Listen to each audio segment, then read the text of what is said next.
For those who don't know, my name is Jonathan Mickey. I'm the college president, so welcome to Kellogg College, welcome to this event. My role is to introduce our MC for the event, Dr Suzanne Schneider, who's a historian, a writer, an educator.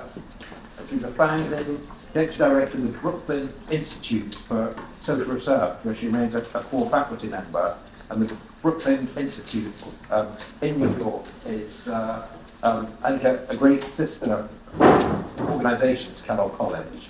It is reading from its website. It's an interdisciplinary teaching research institute that offers what's called community-based education, integrating rigorous but accessible study of the everyday lives of working adults in New York. So Suzanne's been a visiting fellow here at Kellogg College since 2023. She's the author most recently of the Couplet and the End of History, Modern Jihad and the Crisis of Liberalism, a leading expert on the global right. Her writings appeared in the New Republic, New York Review of Books, New Statesman, Mother Jones, the New European, Le Monde, Washington Post, Foreign Policy, and N+1 among other outlets. He's currently working on a new book entitled Masters of the Future, The Politics of Risk, and serves as the lead organizer of Risk Reconsidered Working Group. So, do that. Thank you.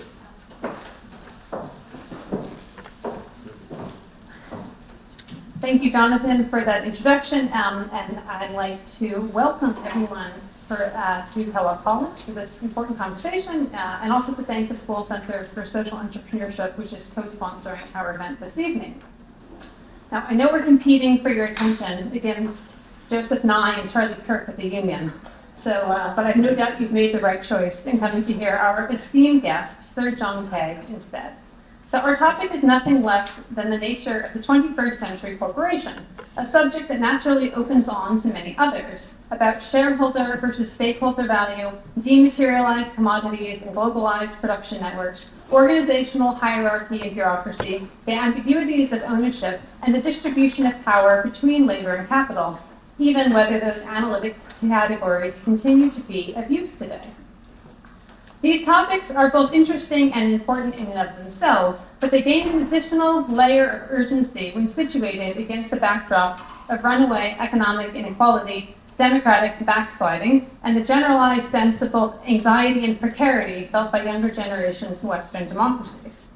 As recent events in the United States have underscored, conversations about capitalism are never purely economic or organizational, but come with a broader set of implications for how we organize and experience our social and political lives. This is difficult territory to navigate, and we are lucky that our speaker brings decades of research and experience to bear on these pressing issues. Sir John Kay is one of the United Kingdom's most celebrated economists. He has done nearly everything an economist can do, from being a fellow at St. John's College to founding a think tank, the Institute for Fiscal Studies, and writing a popular column for the FT. A fellow of the British Academy and the Royal Society of Edinburgh, he was also the founding dean of the Saïd Business School and has held chairs at the London Business School and the London School of Economics, as well as our own University of Oxford. He serves as a director of several public and private companies and has been a member of the Scottish Government's Council of Economic Advisors, among his other policy engagements. He is the author of more books than I have time to name, but I will quickly mention The Truth About Markets, Obliquity, Other People's Money, and Radical Uncertainty, which he co-authored with Mervyn King. We're very glad to welcome him to Kellogg to discuss his latest book, The Corporation in the 21st Century, Why Almost Everything We Are Told About Business is Wrong, which was published last year by Profile Books and which is available for purchase right in the back. We are also lucky to be joined by two special guests who will offer responses to Sir John, and I'll take a moment now and very quickly introduce them. Joshua Getzler is Professor of Law and Legal History at St. Hugh's College, Oxford, with particular interest in commercial history and the evolution of the corporation. He holds visiting positions at the University of New South Wales and NYU Law Schools and is an associate member of Cornerstone Barristers. He was educated at Australian National University, Canberra, and Balliol and Nuffield Colleges at Oxford in history and law, and has taught at Oxford since 1993. And last but certainly not least, Mary Johnstone-Louis is a senior fellow in management practice at the University of Oxford Saïd Business School, a regular contributor to Forbes.com, and the author of The Financial Times Guide to Sustainable Business. She is a fellow and advisory board member at the Skoll Centre for Social Entrepreneurship, a senior associate of Oxford Net Zero, chair of B-Lab UK, board member of Blueprint for Better Business, and a senior fellow at the Business Fights Poverty Institute. And with no further ado, I'm going to turn it over to you, Sir John.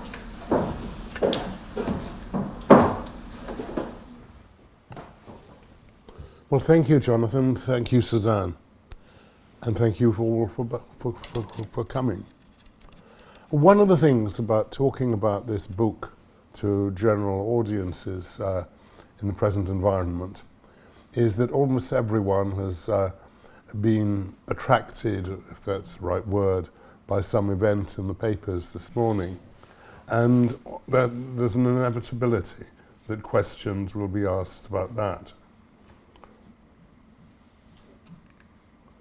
So I start by taking some pictures of current events to remind people all of that.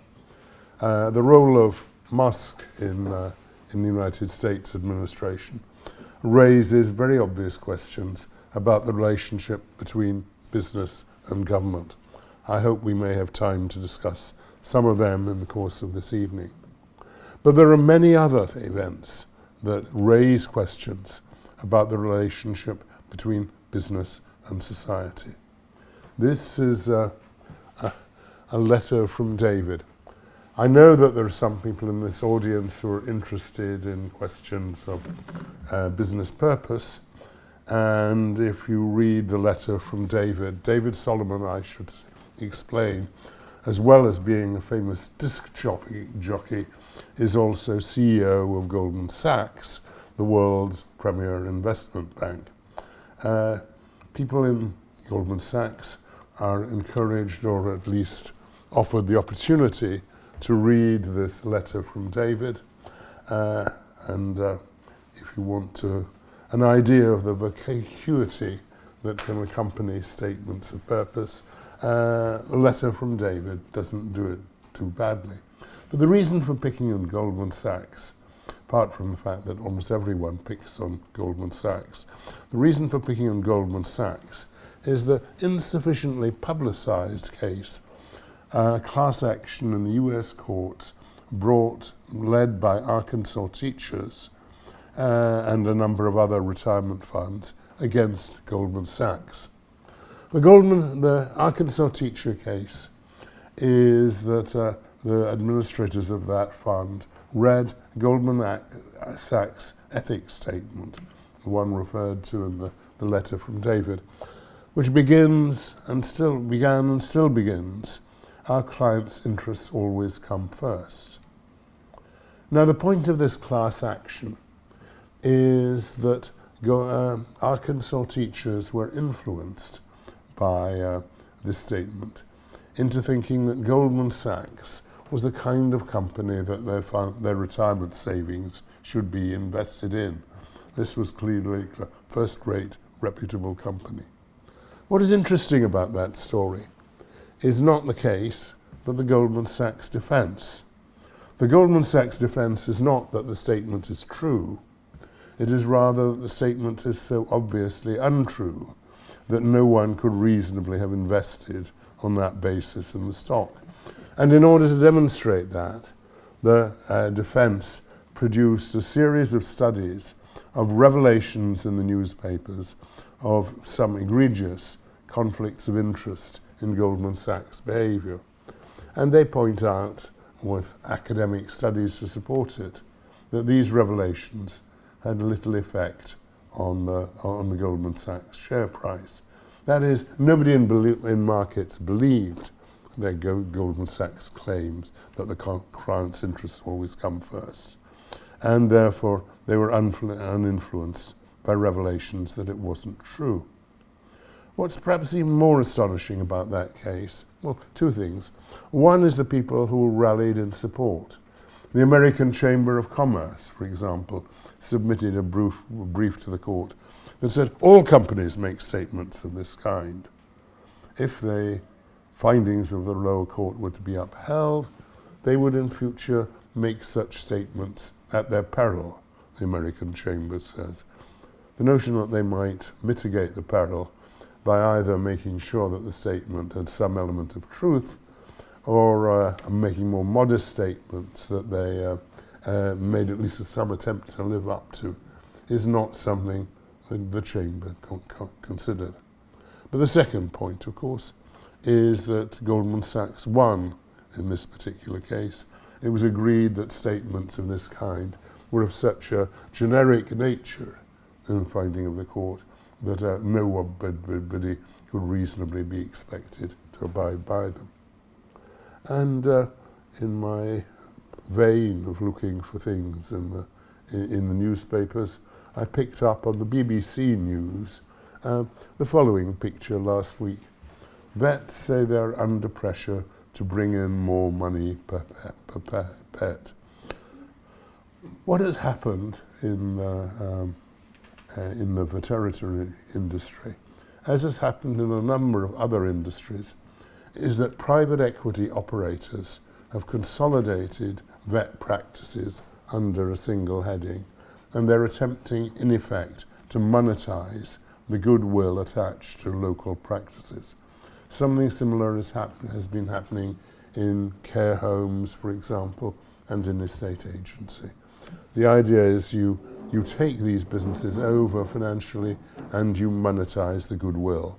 So that the vet's complaint was that they were given targets for the number of treatments they should prescribe to the pets under their care. But I suspect that most people who go to a vet would like to think that the vet was making decisions for the benefit of the pet rather than decisions for the benefit of the bonus targets which they were under. All these,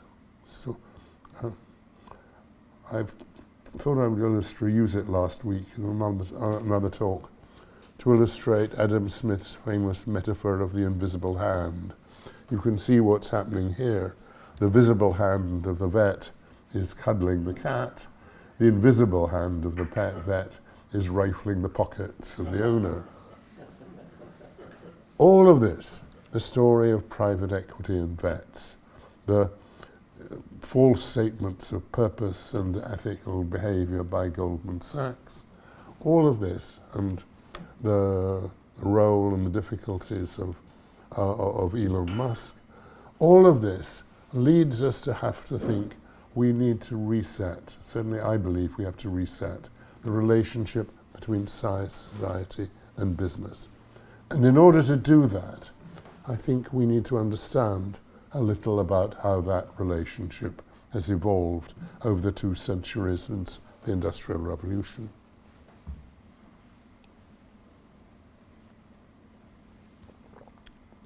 The Industrial Revolution began with something that people have called capitalism. And the essence of capitalism was that rich men, initially with money accumulated from agriculture and to some extent foreign trading, built plants and hired relatively unskilled workforces to operate these plants. That was the story in the early days of the Industrial Revolution of iron and steel and of textiles. And as business evolved, it became true in the 19th century of railways, and then in the 20th of automobiles. So that if we'd been meeting a century ago, we would almost certainly have wanted to talk about Ford's River Rouge complex. It was completed in 1927. You can get some sense, although only a limited sense, of the scale of that plant here. It was so big you could take Hyde Park and Central Park and deposit them 5 times over on the River Rouge side, and there would still be lots of room left. The plant was enormous. And not only that, the Ford Motor Company was highly integrated. Henry Ford was determined to control everything. So much so that there's an area of Brazil called Fordlandia because Ford bought some Brazilian junk in order to grow the rubber to make the tires for Ford cars. Every part of that car had to be under Henry's control. And in the course of the 20th century, leadership in the car in the automobile industry moved on from Ford to General Motors. There were one or two changes. One was that General Motors had a more diverse group of shareholders. Another was that Alfred Sloan, who ran General Motors, was CEO of General Motors for 2 decades, was anxious to build up a professional management activity and a cadre of professional managers. And in large part he did so. And at the beginning of the Second World War, General Motors famously hired Peter Drucker in order to document in some detail what they had done. And Drucker did, and indeed published it in a book after the war, The Concept of the Corporation, which made Drucker really the world's first management guru. It's quite interesting that publishers didn't believe that a book about business would sell, and there was difficulty in securing publication of Concept of the Corporation in 1946, but publishers were pretty badly wrong, and you can still buy a copy of Concept of the Corporation at good bookstores. It made Drucker, as I say, the first of a generation of management gurus. That was business as it was in the 20th century. If we want to see business in the 21st century, we go somewhere like this. This is the Apple campus at Cupertino in California. It's a fraction of the size, not much more than a tenth of the size of the River Rouge plant, and you can also see that most of it is green. 80% of the surface is actually grass. And if you look inside, it's rather different from the General Motors and the Ford plants.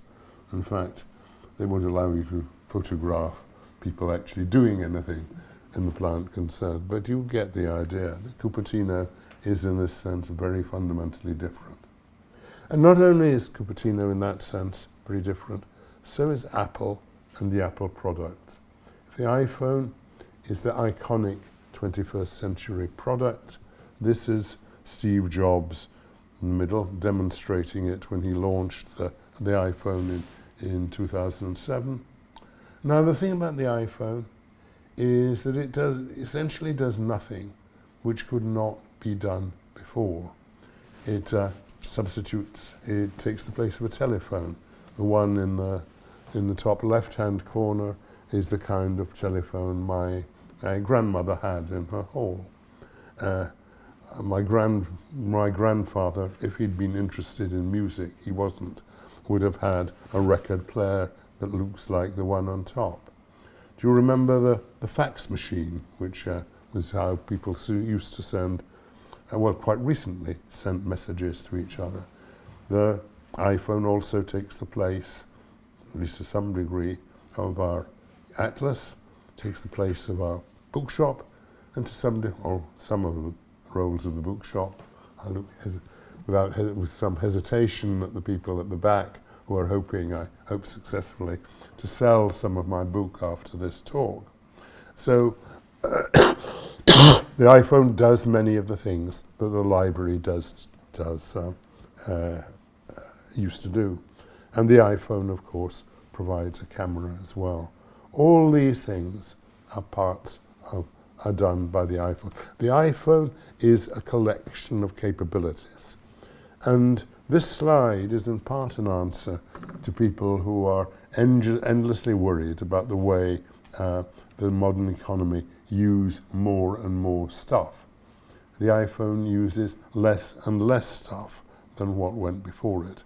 And I can remember cycling to the university computer.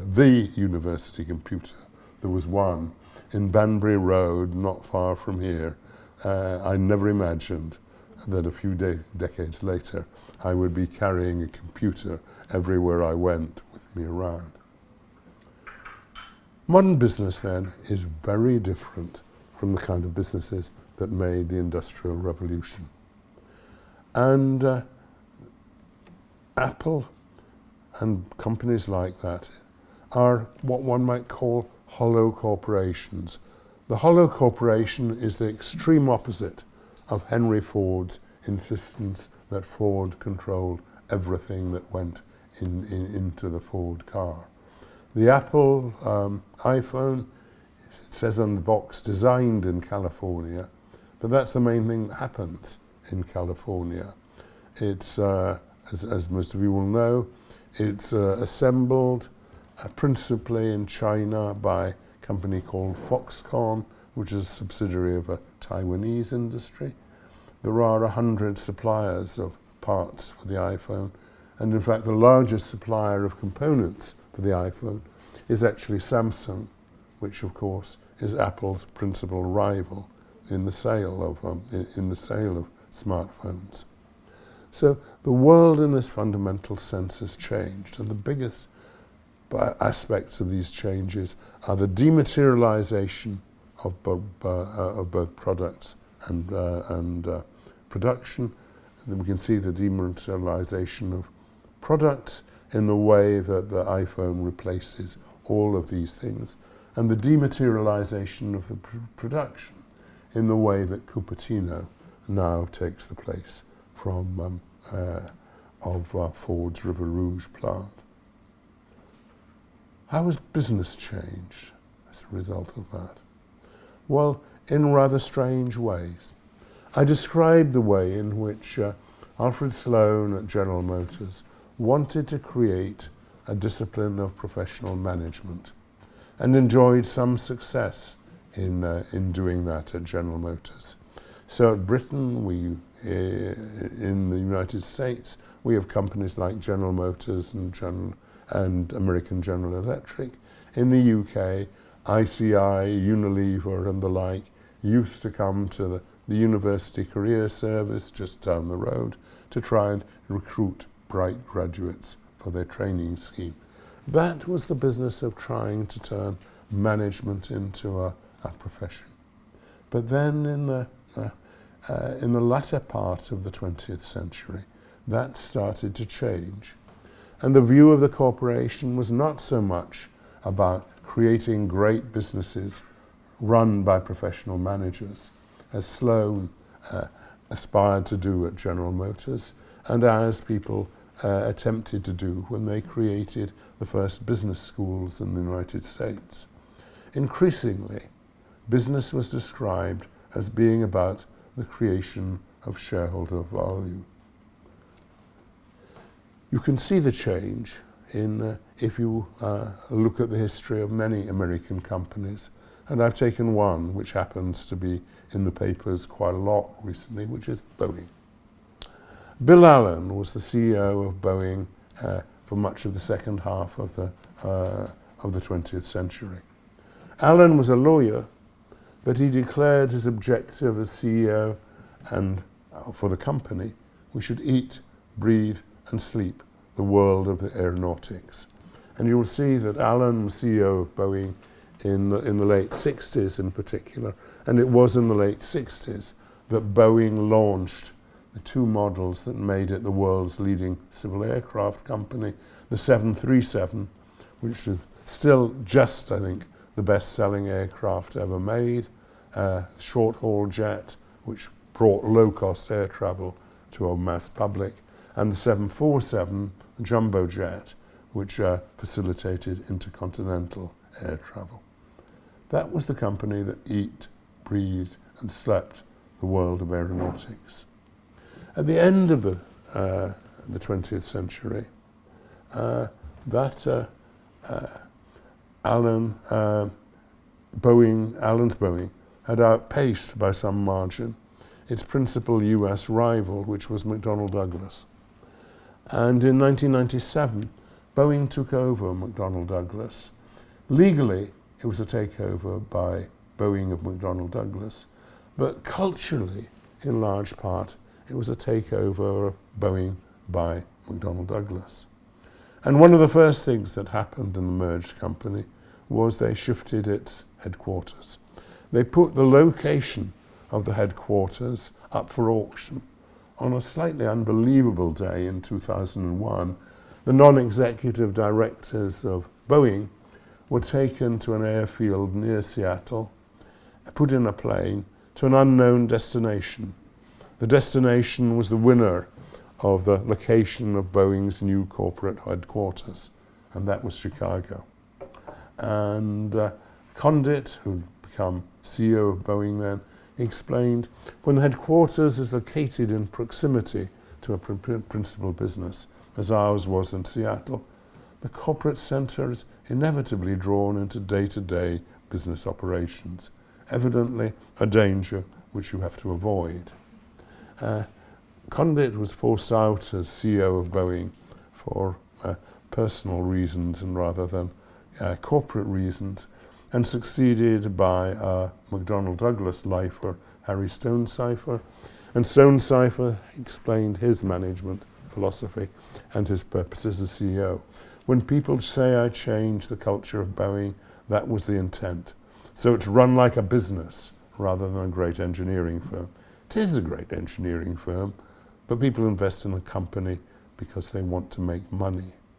And actually, when Stonecipher was forced out of Boeing, again for personal mistakes rather than corporate mistakes, when Stonecipher was forced out, he was succeeded by a man called Jim McNerney, who was a protege of Jack Welch's at the paragon of shareholder value, General Electric. And it was under McNerney's tenure that Boeing made what is probably the most important decision for the future of the world aviation industry, which is not to build a new short-haul model to compete with the Airbus 320 and replace the 737, but to reconfigure the 737 MAX, the 737, which had been launched in 1967, to reconfigure that to accommodate new, more fuel-efficient airlines. And of course, it was the 737 MAX, which crashed in 2018 and 2019, and really took the Boeing share price and Boeing's reputation down with it. That's the story of Boeing. Let me take a British story, which is ICI. I mentioned ICI as the kind of company which, when I first started teaching at Oxford, went to the Career Centre service down the road to recruit bright graduates to join its management training program. ICI had been formed in the 1920s as a merger of a dyestuffs and explosives company. And ICI's mission statement for much of the 20th century was this: ICI aims to be the world's leading chemical company, serving customers internationally through the innovative and responsible application of chemistry and related science. Through achievement of our aim, we will enhance the wealth and well-being of our shareholders, our employees, our customers, the communities which we serve and in which we operate. And that's not only a better mission statement than David Solomon's, but it's actually one which ICI, for most of its life, observed. ICI began, as I described, as a company in dyestuffs and explosives. In the 1930s, it switched to petrochemical and fertilizers, which were the new frontier of chemistry. And then in the 1940s and 50s, to fabrics and pharmaceuticals. In the 1948, ICI set up a pharmaceutical division, believing correctly that that was the future of chemistry and business. But that business lost money for 20 years. It's quite hard to imagine a company doing that. But eventually it came good. It came good when a team led by James Black discovered beta blockers, which are the first effective drug for treating hypertension. And quite quickly, pharmaceuticals became the main profit driver of the company. But in the 1990s, it changed. I first gave a version of this talk believe it or not, in 1996, or this part of the talk, in 1996, when Tony Blair, leading a Labour Party about to be elected in the triumphant 1997 election, picked on the word stakeholding, and someone asked me to go and talk to the CBI conference as to what it was about. And I said it was about the difference between that statement there and this one, which was ICI's new mission statement. Our objective is to maximize value for our shareholders by focusing on businesses where we have market leadership, a technological edge, and a world competitive cost base. One of the advantages we have looking back on that story now is that we can tell how it ended. It ended like this. You can see that in the new era of shareholder value, ICI's share price followed pretty closely the fortunes of Tony Blair. It actually reaches its peak in the summer of 1997. It declines pretty steadily thereafter until 10 years later, in 2007, the rump of ICI was taken over by AkzoNobel, the Dutch company, and ICI no longer exists as an independent entity. This would be a sad story were it the only one of its kind. Unfortunately, it's not. I could tell exactly the same story about what was Britain's second largest industrial company at the beginning of the 1990s, which was then GEC, and the main difference is that the share price acceleration and decline happened even more rapidly than it did at ICI. What I want to say, in essence, is that the nature of business has changed fundamentally since the Industrial Revolution. It is not now true that rich men control business. They do control business, but they are rich by virtue of their control of business rather than the other way around.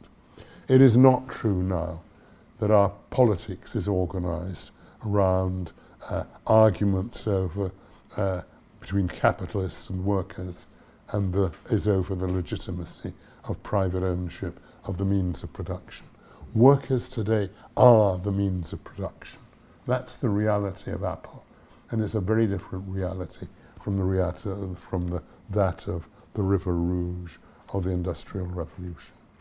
The world has changed, but yet the thinking which we have about this has not changed in a way that acknowledges the change. Indeed, if anything, it's gone in the other direction, and we now talk about the objective of firms being to create shareholder value, and that's why we see Elon Musk, always cited as the world's richest man, standing with his child in the White House, and that's how we have the leading role for Goldman Sachs in the development of our capital markets, which we need. If we need to rethink and reset the way we think about business and the relationship between business and society. We need to understand that control of capital no longer means control of business. I've talked a bit about aircraft. Some of you may think when you go in an aeroplane, that aeroplane is owned by the airline whose logo is painted on the fuselage. It almost certainly isn't.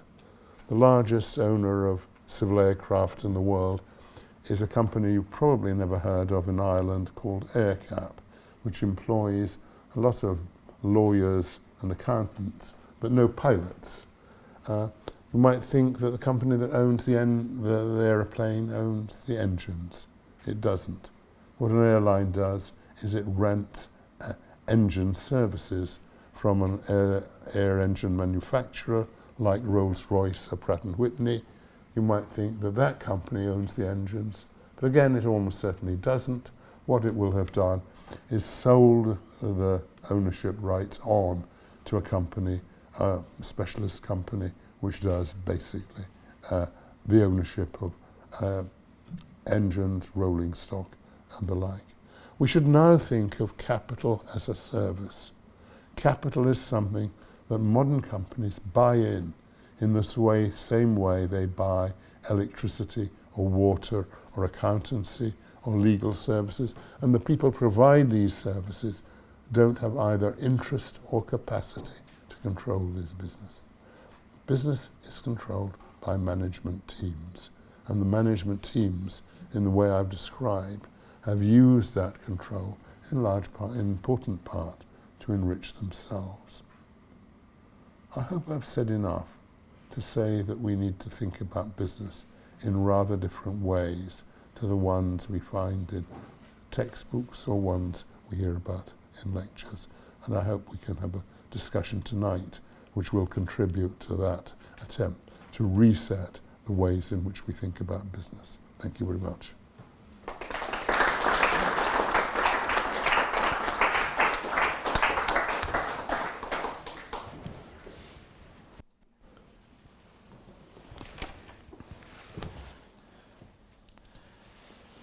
I've actually read John's book slowly and carefully, and he actually put a large number of the points of his great book across in the last half hour, and thank you very, very much for bringing us all on board. My comments are not for a general audience, they're for a special audience. That's you. And since I'm here as a lawyer, a technician, I'm not going to hold back. And I'm going to talk about some of the points that John has made in his book about how the law thinks about corporations and see how we go. So I hope it won't all be complete legal gobbledygook for you. Part 2 and Chapter 6 of John's wonderful book, which is wise and witty as well as beautifully researched, there he briefly leaves the late 20th and 21st centuries behind and looks at the origins of the corporation in earlier legal and economic history.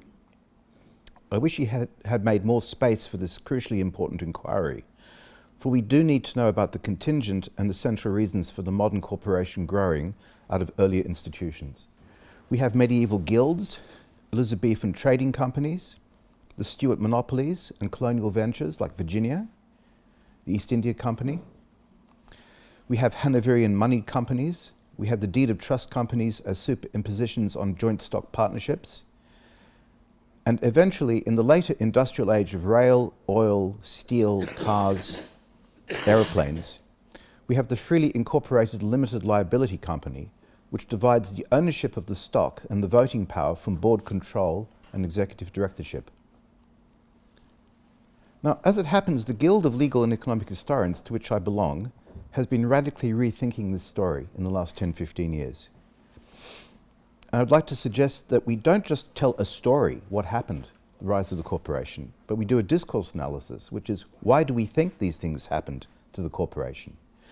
And I'd like to defocus the idea that we revolve around the Industrial Revolution, and then we ask, why is it different with the knowledge economy, all the things that John said?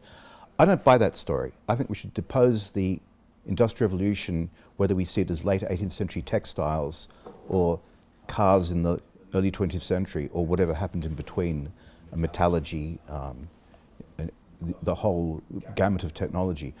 I think we should take a much longer view about where these organizations come from. If I can intervene on that, I once received a letter at St. John's which began, "Dear Kay, thank you for agreeing to take my pupils for Roman law this term.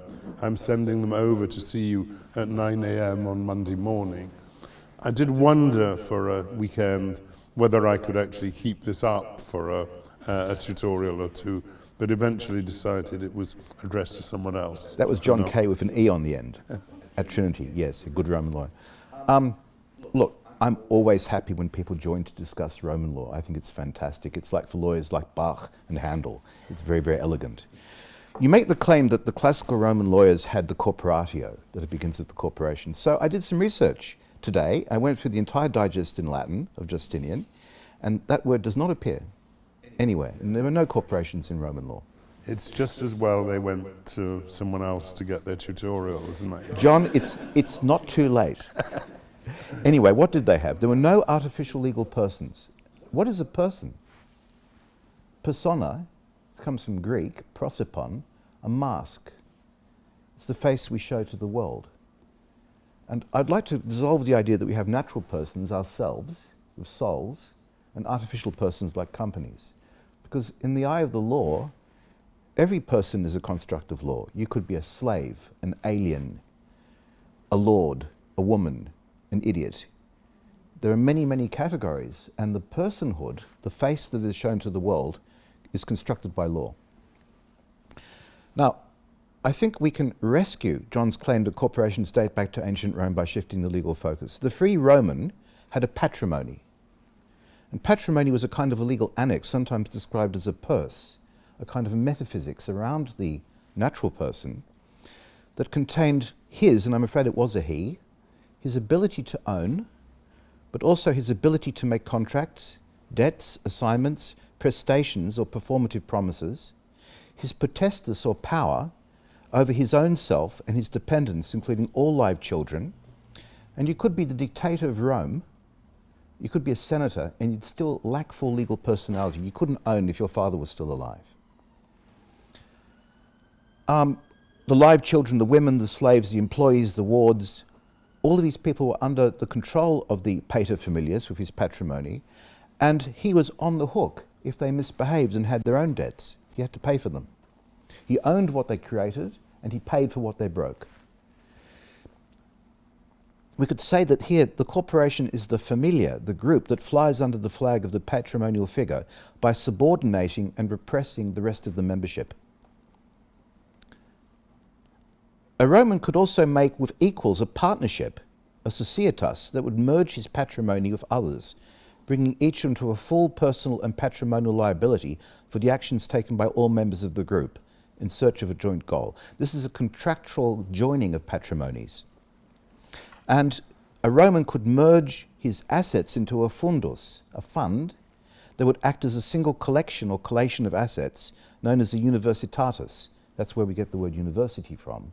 A unified collection that functions as an intricate gathering together into a whole. And there the aggregate group is formed by amalgamating property. Now, none of these devices are recognized to be corporations in modern terms as separate legal persons. Although we can find an emulation of the aggregated assets and liabilities, the command structure that emulates today's corporation. We could say these entities were bound together by family relationships and by friendships. Much later, it was the medieval church and the feudal state of Europe that developed these devices into a more formally corporate direction. The investiture controversy developed the idea that the units of the church were shades of papal or imperial sovereignty, whereby the glorious monarch of the church, the pope, or of the empire, could bestow corporate life on a see, a bishopric, a town, by franchise. This was the origins of the prerogative company as an emanation of political dominion or sovereignty. And these were the units that Thomas Hobbes in Leviathan in 1751 derided as worms in the entrails of the Commonwealth. He feared the corporation because it undermined the authority of the greater sovereign who kept the peace. He didn't want people to have loyalties to a place like Oxford or Harvard and resist the power of the government. That was his great fear. So these medieval corporations, we could say, are bound together by religiosity and by martial honour, by being soldiers. The great Cambridge historian Frederick Maitland told this story very well in his great late works around 1900, and he brought in the story of the role of the trust as a feudally generated managerial device that created a simulacrum of the corporation. And observing how this came from church or religious law, he called this parsonification, the idea that we spread the idea of priesthood to create offices as corporations. In modern money-making terms, the great source of the modern corporation is the partnership, which is a contractual alliance of actors who become mutual agents. And we can throw in a dose of co-ownership in the form of joint tenancies and trusts, and then a debt structure facing creditors, which is quite complicated law, and master-servant relationships bolted on employees. The truly fascinating story, which is what my guild of historians have been exploring, is that the corporation as a separate legal person is actually quite irrelevant in the development of Western capitalism. Up until the early 20th century, almost all activity was done in unincorporated partnerships. Now, we could call them corporations, but in formal legal terms, they lack that sense of personhood. They don't face the world as a single person, but they really are aggregations of individuals. So it's a very interesting question. Why is there a move into corporate form only in the early 20th century? Now, of course, we do have corporations like the East India Company, and especially, and Adam Smith made this observation, when there's very heavy capital need, you may need to create the corporation, which tends to be by license from the Crown, to get certain things done. My argument is it's shifts in banking, in the provision of credit in the late 19th century that lead to the corporation where even quite small enterprises like a bootmaker in London might form a corporation simply because they can't get credit from banks to tide them over through business cycles unless the bank can take over the business as a corporation and liquidate it. And it could well be that the real driver of the corporate form is finance and banking, and that's quite a complicated story. So I'm going to be a heretic and say a lot of the stuff you're attacking, Coase's theory of the corporation as a hierarchy of command, Demzetz's theory about cooperation and needing to supervise to stop shirking and opportunism, and that you do a fantastic job in summarizing some very complicated debates. I want to add on that finance is really important, and I think you basically showed that in your story of Boeing. Because Boeing is very much a story of a financialized mentality, Jack Welch, General Electric, moving into an engineering company and messing up what they found because they're not really interested in what the corporation does. They're really mainly interested in relatively short-term profit. Now, I've done quite a lot of work on the Boeing story myself, and I agree with what you've said. But I wanted to try to give a slight tilt, which is, if you're a money-making rational person, and you gave us these comic letters from Goldman Sachs, and it showed us this kind of fake moralism that they project while being, what is it, vampire bloodsuckers of the globe. They're not stupid people. They're Ivy League educated. They can quote philosophy at the dinner table, and they can go to the opera. So why do they become so stupid when they are running their companies? And by stupidity, I suppose I mean a lack of sensitivity to the sources of their prosperity. And you have some very wonderful things to say about how obliquity, we don't generate value by saying, oh, I'm going to make some value today, but rather you find out what you're good at and who you're good at talking to, and you form groups and friendships and bonds, and that may turn out quite well, but it's not really why you do it. You're not doing it purposively. We've had great philosophers like J.S. Mill and Adam Smith who've made this point very clearly, that the best way to maximize value is don't try to maximize value. So how do we squeeze value maximization out of the system in order to maximize value? There's a paradox at work there, which you've written about very interestingly. So you've suggested in your book that the metrics taught in business schools are part of the contagion. Maybe, and that puts a heavy charge against us in the university that we've helped destroy the world by teaching the wrong things.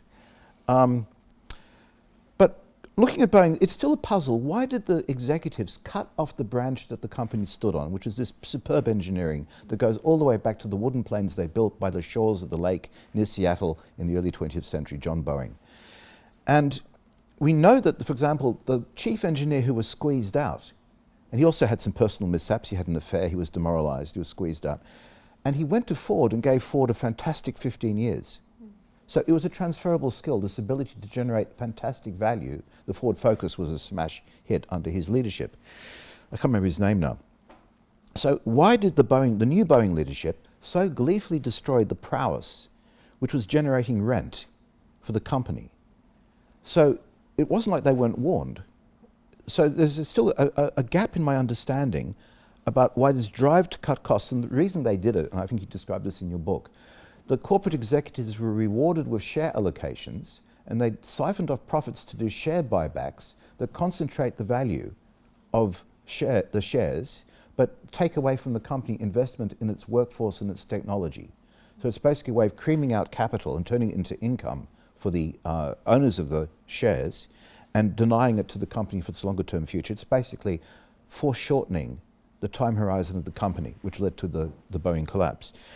And I'm going to finish by arguing, and I got this idea from an Israeli game theoretician called Robert Ullman, which is the theory of common knowledge.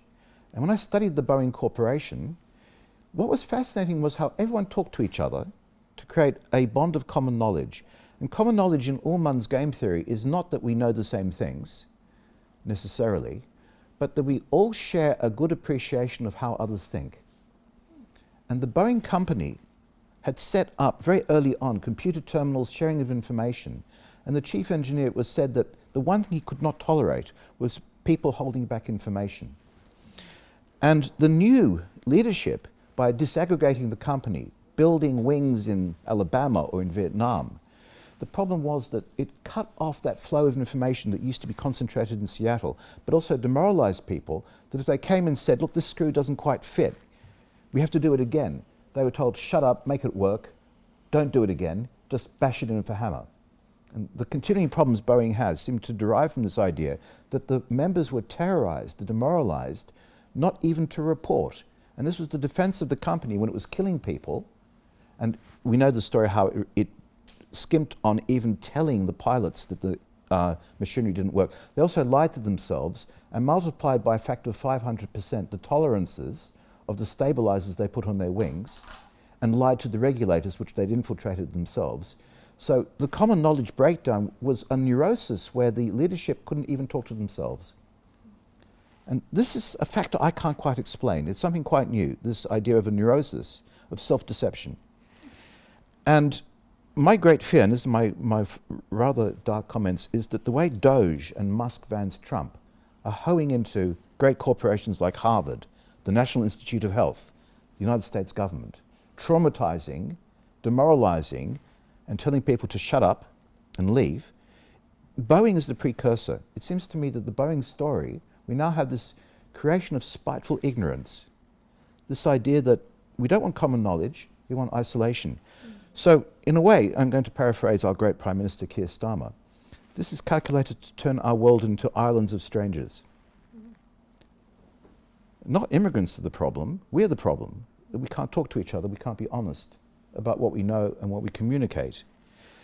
And I got an optimistic message from John that we can do a lot better.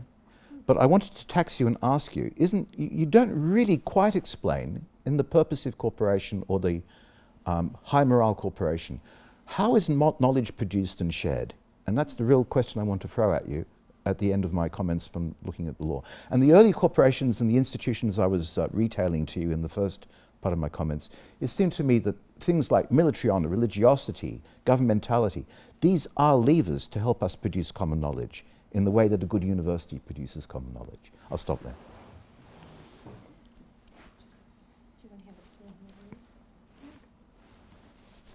Thanks so much. Can everyone hear?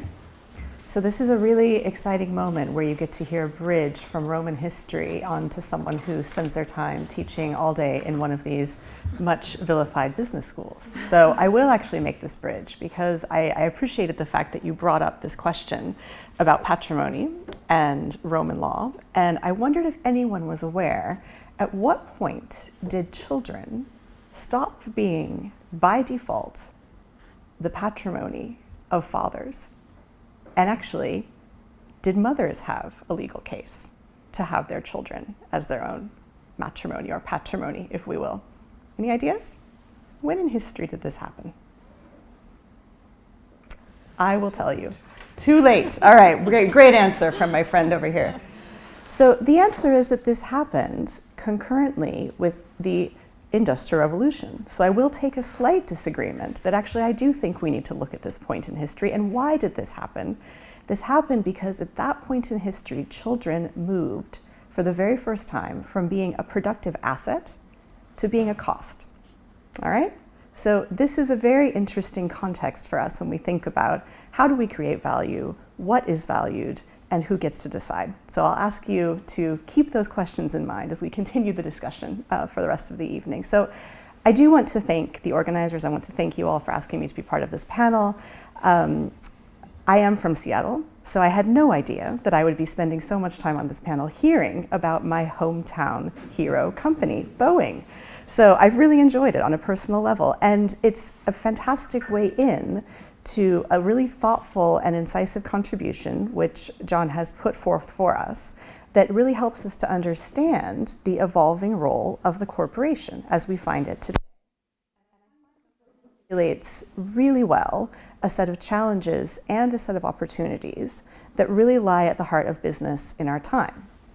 So it also, as many of the reviews and as has already been suggested, it also does so in a very engaging and entertaining manner. So I do suggest that you visit this wonderful colleague here at the back at the end of this session. It is a really, really fun read. And part of the reason that it works so well is because it makes utterly masterful use of history. to make its points.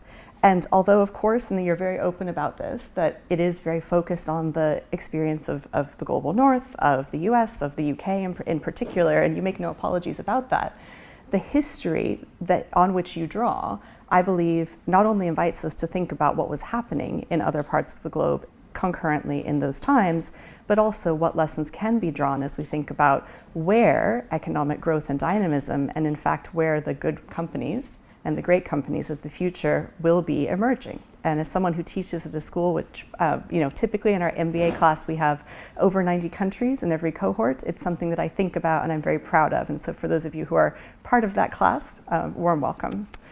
So I also appreciate in the book that it appears to share one of my pet peeves, which is the imprecise use of the word capitalism. So capitalism is fundamentally mediated by its relationship with the state and the society in which it exists. And for example, there are stark differences between the state-led capitalism that we see in many of today's largest economies. We see also a neoliberal capitalism that you discuss in the US and parts of the UK and Europe in the late 20th century, the capitalism of Britain in the Industrial Revolution, and so on. So I think it's incredibly helpful to have this observation that the very descriptor, the word capitalism, may have outlived its usefulness, and without significant caveats, or is even a further caution that it needs to be taken very carefully, particularly in these polarized times. So I'm quite concerned that at the moment we see sound bites around capitalism and what it is and what it isn't and what it's for, taking flight very quickly through social media and all sorts of other channels. And I think it's really valuable that this book points out that we need to not only rethink the word capitalism, but there's a profound need to think about how we use it. So I think that's a really, really helpful contribution. Now, I'd also like to reflect on, I think the book makes many points, but I'll just reflect on 3 of them and the questions that they really might raise for us to discuss together as a group, as a panel, and also as an audience. So first, it's your emphasis on time and temporality. Second, it's the focus on the idea of flourishing around both stakeholders and society, which is an interesting term we can kind of parse together in conversation. And finally, as I said before, the inadequacy of our current language to describe modern business. And this, of course, doesn't simply apply to the term capitalism. It goes much further. So first, on time and temporality, and this, I will say, very much clearly exhibits itself in our daily work in the business school, is that you point out that the dominant logic of quarterly earnings, short-termism, is out of step with what it means to build resilient and trustworthy businesses. So I have taught hundreds of executives, board members, managers, and a fundamental temporal mismatch plagues modern business. So for example, you note that on your comments on ownership, that most of the brands we know well, from airlines to Amazon, own little and rather employ capital as a service. And you make the key point that the means of production does not need to be owned. And I love this moment where you say actually that mostly it is not owned, at least not for very long. So this introduces a fundamental mismatch between the time horizons of investors, managers, and even shareholders, and the society on which they impact and depend. So most of the problems facing society and the planet, or any stakeholder, have time horizons that are longer than corporates can feasibly consider. There is no mechanism within a corporation today that would allow them to consider the temporal aspects that are related, for example, to social mobility over time across generations, the care for biodiversity, which necessarily must happen across time, the long-standing and ongoing issues around carbon emissions, which perpetuate and which will need long-standing and clear commitments over time in order to be abated. So these issues are not new, and the fundamental issue is that most of these concerns are not just long-term, but fundamentally multi-generational in nature. And yet long-term commitment mechanisms in companies are relatively few and incredibly weak. So this reminds us that it's really corporate governance as well as management and professional management that must be reoriented in order to support building the kinds of great businesses that you're describing over a kind of speculation and extractive approach. And this is really a significant challenge because this temporal mismatch has really yet to be resolved. So I would say that is really a key observation from the book and one I invite us to go into in more depth in our discussion. So second, along with time and temporality, my favorite chapter of the book is actually ambiguity is a feature, not a bug. I think it's apt in many, many ways. In this chapter, you refer to the idea of balance. And it's a kind of pulling on the Aristotelian idea, which now we understand as the kind of doctrine of the mean, this idea of balance and everything, nothing in extremes, right? So this emphasis on stakeholder flourishing moves the conversation, as the book points out, from fundamentally transactional to fundamentally relational. And the idea that stakeholders, so employees, customers, suppliers, and communities, are not merely instruments to shareholder ends, but are in and of themselves somehow deserving or worthy of flourishing, is really a profound shift. And as you illustrated in the statements that you shared previously, this is a shift that has really become lost in our modern corporate narrative. And this has really practical implications, because what you're offering is an important corrective to what I find to be really simplistic debates that pit shareholder primacy against stakeholder capitalism. And instead, what I believe the book invites us to do is really think systemically. So think about how can a corporation, which impacts and depends on social and environmental systems in order to create value, how can that corporation create value in a way that is durable precisely because it is mutual? So on page 147, the book mentions that if a corporation is to flourish, it must contribute to the flourishing of the society in which it operates. And this is because corporations are fundamentally systems within systems. So these collections of capability that the book refers to is really the system of the corporation that exists within the social and environmental systems on which it impacts and depends. So these fundamentally impinge on how corporations create value.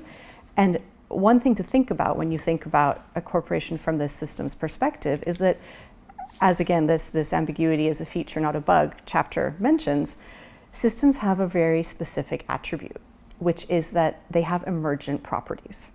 So systems have emergent properties that no individual entity within the system, no individual actor necessarily predicts, let alone controls. And I believe that is a really apt description of what we see in this book, and a really apt description of the kind of status quo that we would need to take on in terms of understanding what the corporation of the 21st century really is and how it works. So third and finally, I was particularly struck by your observation that much of the language we still use to describe business is anachronistic.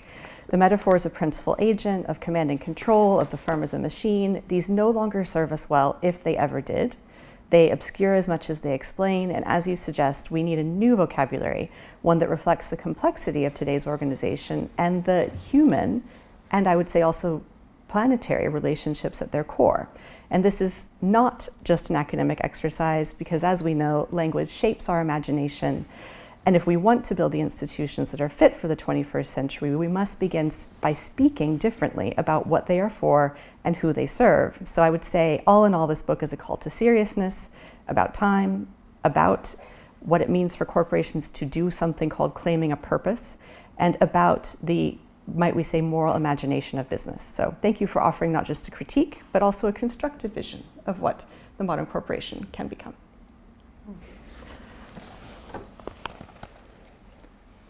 Sir John, do you want to maybe respond to these two, these two, and then we can have a little more conversation up here before we open it up to the audience as well. There's a lot which has been raised, but if I can refer to one book which is actually probably what has influenced me more than any book on economics and business I've read in the last decade, which is Joe Henrich's book, The Secret of Our Success. The title is unfortunate because it makes it sound like another how to fix it business book which you can read on the plane and throw away when you get off. But it's not that at all.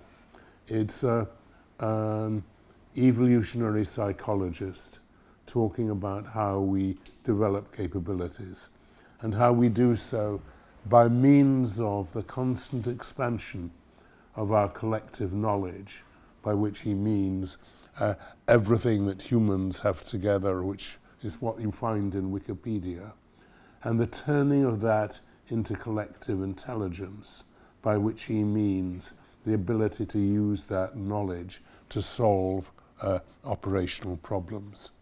And that concept, both of how human progress evolves and of the role that business and corporations and organizations play in it, has had a great deal of influence on me. And indeed, I was instrumental in Edinburgh's where I come from, and there was an Adam Smith Prize to be awarded for someone working in Adam Smith's tradition. And I'm proud of having effectively nominated Joe Henry for that particular prize. I think that is one of the most important contributions to our thinking, putting the evolution of the corporation and the evolution of our economic progress into that kind of evolutionary framework is, I think, something we need to do, and so different from and so much more powerful than the transactional traditions which were being described, and the transactional and the patriarchal conditions which were being described.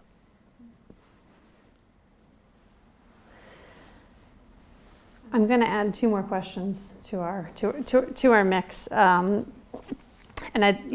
I'll preface it by saying that I very much kind of second what Mary and Josh said about all that is really extremely useful and very readable, very fun about this book, and it's call for a reset and kind of a reevaluation of the way that business operates. So with all that said, I have two slight challenges to the argument, just to spice up our conversation a bit. So the first one is this kind of the question of the frame, and if a story that is true about corporations in the global north, how that kind of can account for or doesn't account for the entanglements of those same corporations in the kind of real materiality of the global south. I think you've made this very interesting argument about the kind of dematerialization. But of course, there are a lot of places in the global south that are very much still involved in kind of heavy production, mining for copper, cobalt, lithium, nickel, for instance, all of which are key to the energy transition. Corruption and abuse of laborers in these facilities is too well known to have to enumerate here, as is the environmental damage that makes it impossible for people in nearby regions to continue living outside the labor market. Similarly, Apple might not own the factories where its products are produced in China, but Foxconn does. And its Taiwanese founder, Tony Gao, has an estimated net worth of $10.4 billion, while the average employee at Foxconn's Apple manufacturing plants makes about $3 an hour. So stretching our frame beyond the global north, in short, I'm not sure that I can agree that, quote, labor is no longer subject to the whims of capitalist owners or of the means of production. And the fact that it's Foxconn rather than Apple that owns the manufacturing plant, I don't think kind of renders this kind of core argument about the asymmetry of relations between labor and capital completely obsolete. If anything, it kind of follows almost like a classic Marxian logic that the pursuit of profit maximization will lead to this increased specialization and the kind of offshoring and outsourcing of resources to those who have of production facilities to those who have a competitive advantage. And you rightly say that these kind of, it's particularly in the United States, these Trump voters who fetishize these sort of heavy manufacturing jobs, that these jobs were awful, and our society is better off for no longer needing them. But yet this invites a query on the other side as to where those awful jobs are still being performed and why they remain so awful.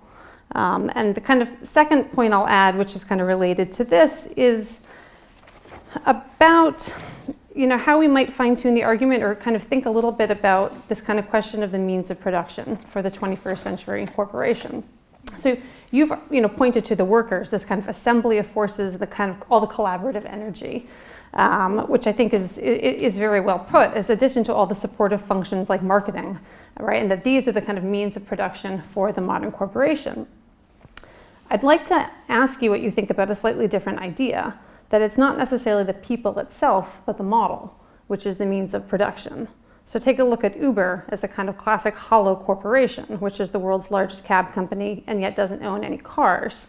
We could conclude from this fact that they've fully outsourced the means of production if we kind of think of means of production only in material terms, shifting the risk and responsibility associated with physical assets down to the lowest possible rung, because after all, a company in which no one is the owner of things is also a company in which no one is responsible. But another way of looking at this is that the algorithmic model is the means of production, and one that drivers are very much alienated from and subject to the whims of. And kind of across many of these platforms, I wonder what you think about, particularly in the digital economy, thinking about those kind of digital models possibly as the means of production as well. Well, there's several issues there. Let me briefly respond to the principal ones. The first is, it is true that one of the reasons we no longer, so much manufacturing has disappeared from Britain, the United States, other countries in the global north, is that some of it has gone to countries in the global south. As one talks to people in the global south, one sees how many of the issues that are no longer live in the UK and the United States are live there, and that the transitions which Britain and the United States and Germany went through are transitions which India and Vietnam, etc., have yet to experience or are only beginning to experience. I've little doubt they will, and the low-skilled labour jobs, which once were most of employment in the UK, many of them have now shifted to the global south. More, however, have shifted to machines, and eventually a high proportion of them will be done by machines. And in the endless talk about AI, which we have at the moment, we see the way in which quite a lot of moderate skilled white collar jobs will in future be done by machines in the same kind of way. This is a transition which is part of the overall economic development I'm describing, and will happen in that kind of way. Is it the case that the hollow corporation has shifted the risks from corporations to employees? I rather doubt it. I mean, the Uber driver has quite a lot of uncertainty about his activities and incomes, but he also has quite a lot of control over his activities and incomes, more than any of the workers at the General Motors or Ford plants I was describing had. I think one can't say often enough that power has shifted in the industrial sector from so-called capitalists to both professional managers and lower-level employees. The nature of capital, Apple, is that it's a collection of people with different capabilities and skills, and that's the nature of modern business. Josh, do you or Mary want to respond to anything? Okay, so we're going to open it up then for questions instead. Juliana, you have a mic? Yes, so if anyone has a question to ask, please just raise your hand and Juliana will come over with the mic. And we'll probably gather maybe a few questions and then let Sir John respond.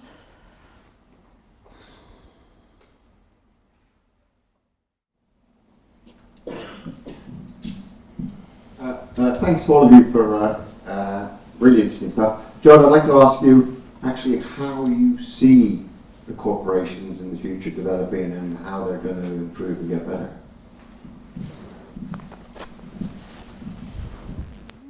I don't know. I've talked a bit in what I had to say about the attempt to develop a management profession in the course of the 20th century, and ultimately, as I see it, the substantial failure, or certainly regression, of that in the last part of the 20th century. What I very much hope to see is a resurgence and revival of the idea that management is a professional activity, and the resurgence there both in what we think of as the private sector and what we're inclined to think of as the public sector. The professionalism, the professionalization of management is the development which I hope to see.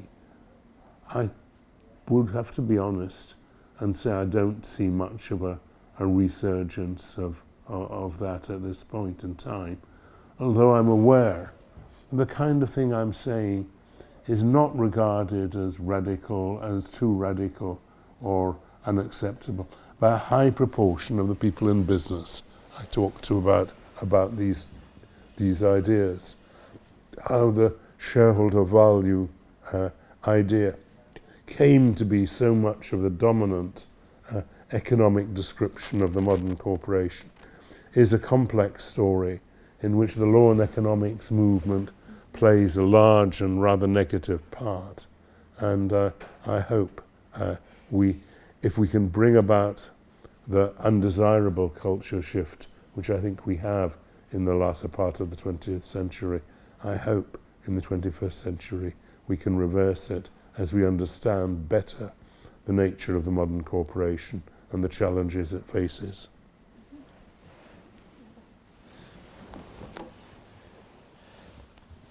I've spent time with law and economics people in my life, and I'm feeling a bit nervous because look at Tesla, for example. Innovative company, engineers great cars, big competition from China who now make great electric cars. So Musk goes from zany left-of-centre environmentalist to semi-fascist, infiltrates government and uses government to smash the opposition and protect his profits and his status in the world. This is a story, the reverse. Destruction of professionalism and the protection of the time horizons or the status of individuals who have the money to go and corrupt the kind of mechanisms like the state that are supposed to extend our time horizons. So it's actually going not forward but backwards pretty quickly. And the law and economics story is quite interesting. The movement was pushed in the late 60s and 70s by the Smith & Wesson Gun Company. And they created a fund to pay for right-of-centre deregulatory law and economics in the American campuses and produced a glittering group of scholars of great conviction and brilliance who pushed this argument really hard. They basically bought an academy. And they did it because the pressure of states to defang the gun industry and stop putting an automatic weapon in every single home. The way to counter that was to create this atmosphere where the state can't be trusted to do anything. And the state bullies you, and these professionals are overbearing elites, and we want the rugged person with the truck and the gun rack to set the tone. So there's a bit of a problem here, which is a power problem, which is that money will buy intellectuals and buy the state and buy not what do you understand by professionalism as a counter to that would be my riposte. Yeah. And there is quite a lengthy discussion in the book about which I centre around what I the Powell Memorandum, which was a document written in the early 70s for the American Chamber of Commerce, and it essentially was centred around the idea that business needed to ensure that it developed an academic community, particularly in relation to the law, which was more congenial to the interests of business, and it enjoyed a great deal of success. I also use the illustration that Rudi Dutschke in the rebellions of 1968, he was a leader of the student protest movement, talked about the long march through the institutions, deliberately redolent of Mao's long march, as to how the activists of the 1960s should take over and get to the top of institutions. There was some success in that. You can see some of that success around Oxford University if you look for it. But the long march through the institutions proved to be possible for the right as well as the left. And in some ways, the culture wars which we see today are the result of these twin long marches producing generations of people who now run institutions, universities, legal systems and the like. Thank you very much. I've enjoyed this enormously. I certainly recognise what you say about the current veterinary practices and our experience with our pets, but I'm a doctor working in medicine in Oxford, and I draw parallels between two aspects of what you said and the modern healthcare system in this country. Firstly, the experience of the veterinary business, and I would say the failed attempts over decades to introduce the private market into the NHS in the UK, and I would say that's distorted priorities and led to worse healthcare in many examples.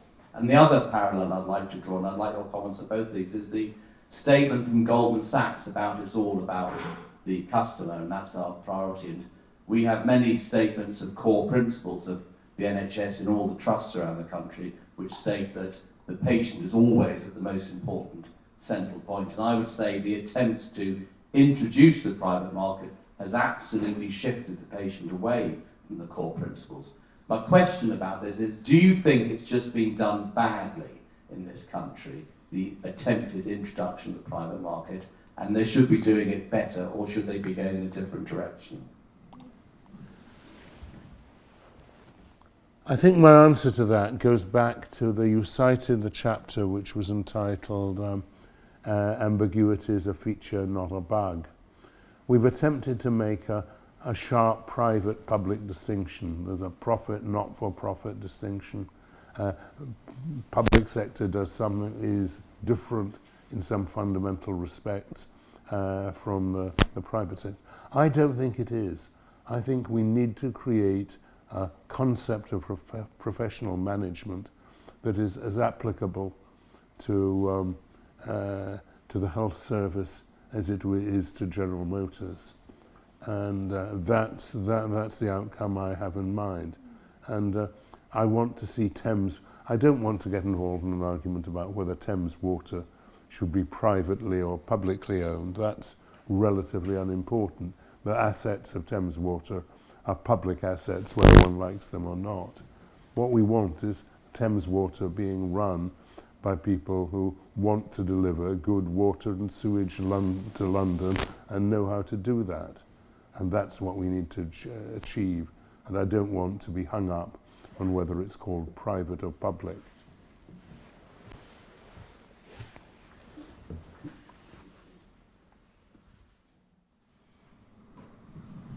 So first and foremost, thank you all for the riveting comments, and Sir John for the book, which I'm eagerly anticipating getting a chance to read.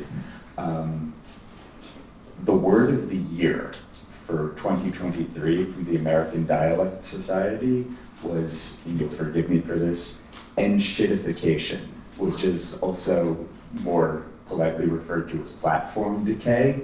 And hearing your comments about the degradation of everything from General Motors to Boeing to Thames Water just made me think that this term, which Cory Doctorow came up with to describe the way that the services and products that we engage with online tend to become worse over time as they go from client acquisition phase into business monetization phase and become more and more animated. The companies behind them become more and more animated by profit seeking or rent seeking on behalf of the businesses that want eyeballs. Equally applies to everything that you've described, with the caveat that it seems that the specific pull here is the move away from material engineering toward financial engineering.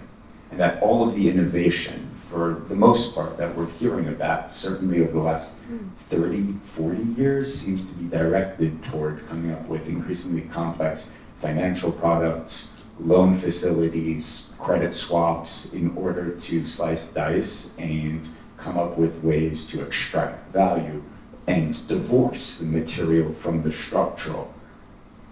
Taking that as kind of almost a much larger, I forget who it was who made the reference to the Goldman Sachs vampire squid, but maybe sea of vampire crustacea. How does that work in your vision for a new resurgence of corporate responsibility if all these corporations are already heavily enmeshed in financial engineering systems, private credit that we're seeing large hegemonic lenders like Apollo monopolize now? How do they break free of that or shift their focuses to become something new and more responsive to clients and customers? I hesitate, though not for long, to refer you to another book of mine, which is called Other People's Money, which was written nearly 10 years ago, which really describes the process of financialization, which you've described, and the way in which it has diverted the financial system away from serving what are, in my view, its primary functions, which are helping businesses build great flourishing businesses, and helping individuals plan their working lifetimes. And as you describe, it's a matter of more and more complex financial products and layers of intermediation. I think Britain has suffered a great deal, I think, from the growth of financialization in two senses. One is that a lot of the people I was describing who used to be, many of whom went into ICI, Unilever and so on, are now the careers of choice are in investment banking, the city and things associated with that. That's one of the ways in which it's happened, and the way in which the financial system has operated in a way that actually undermines the establishment and creation and long-term development of great businesses. And for different reasons, I think both the United States and continental Europe have managed these things better than we have.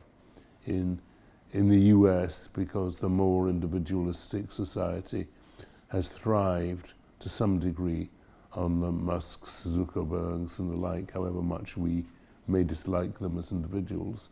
And in continental Europe, because family and narrow ownership and smaller role for public markets has actually enabled the development of more effective long-term businesses. Can I take this from Mr. John? Sorry.